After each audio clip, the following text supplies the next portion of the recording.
சென்னையில properties தேடுறீங்கன்னா findbhk.com போங்க. Matching ப்ராப்பர்ட்டிஸை AI உங்களுக்கு சஜஸ்ட் பண்ணும். மாண்புமிகு உறுப்பினர் திரு டி ராமச்சந்திரன் அவர்கள் சுருக்கமா கவன ஈர்ப்பு தீர்மானத்தை என்ன நீங்க எழுதி கொடுத்தீங்களோ அதை ஒட்டி மட்டும் பேசணும். அதை ஒட்டி தான். மாண்புமிகு பேரவை தலைவர் அவர்களே, காவேரி பிரச்சனை என்பது ஒரு அரசியல் கட்சியின் பிரச்சனையோ ஒரு அரசின் பிரச்சனை அல்ல. ஒட்டுமொத்த தமிழ்நாட்டுடைய அனைத்து அரசியல் கட்சியுடைய உயிர்நாடி பிரச்சனை.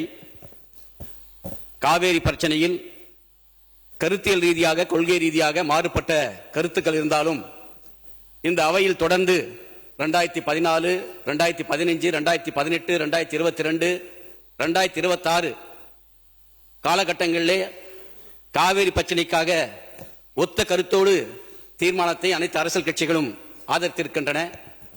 இன்னைக்கு காவேரி பிரச்சனை 2 பிரச்சனை இருக்கு. ஒன்னு, நமக்கு வழங்க வேண்டிய தண்ணீரை பெற வேண்டும். அதே போல காவேரி ஆற்றின் குறுக்கே கர்நாடகாவில் மேகதாட்டில் கர்நாடக அரசு அணை கட்டுவதை தடுத்து நிறுத்த வேண்டும். இந்த 2 பிரச்சனைகளுக்கும் அனைத்து கட்சி கூட்டத்தை கூட்டி கருத்துக்களை கேட்டு சட்ட ரீதியாக எதிர்கொள்வதுதான் இதற்கு சரியான பிரச்சனை என்று ஏற்கனவே இந்த அவையில் நான் இந்திய கம்யூனிஸ்ட் கட்சியின் சார்பாக எங்களுடைய நிலைப்பாட்டை பதிவு செய்திருக்கிறோம். ஆகவே பேச்சுவார்த்தையின் மூலமாக 2 மாநிலங்களுக்கிடையே பேச்சுவார்த்தை நடத்தி இதற்கு தீர்வு எட்டப்படவில்லை. ஏற்கனவே நமக்கு பல படிப்புகள் இருக்கிறது. ஏற்கனவே முதலமைச்சராக இருந்த அண்ணா திராவிட முன்னேற்ற கழகத்துடைய முன்னாள் முதலமைச்சர் அம்மையார் ஜெயலலிதா அவர்கள், தேவராஜ அரசு அவர்கள் முதலமைச்சராக இருந்த போது கர்நாடகாவுக்கு பேச்சுவார்த்தைக்கு சென்று அதிலே தீர்வு எட்டப்படாமல் அந்த கூட்டத்திலே குடிப்பதற்காக வைக்கப்பட்டிருந்த தண்ணீரை கூட ஒரு சொட்டு தண்ணீர் தமிழ்நாட்டுக்கு தராதை நான் அந்த தண்ணீரை கூட குடிக்க மாட்டேன் என்ற அந்த கூட்டத்தை புறக்கணித்து வந்தவர். உச்ச நீதிமன்றம் ஆணை பிறப்பித்தது. அதுக்காக போனாங்க, தண்ணீர் தரமாட்டேன்னு சொல்லி சொன்னாங்க. அதனால வைக்கப்பட்ட குடி தண்ணீரை கூட ஒரு சொட்டு தண்ணீர் குடிக்காம புறக்கணிச்சாங்கன்னு சொல்ல வர, தப்பா சொல்ல.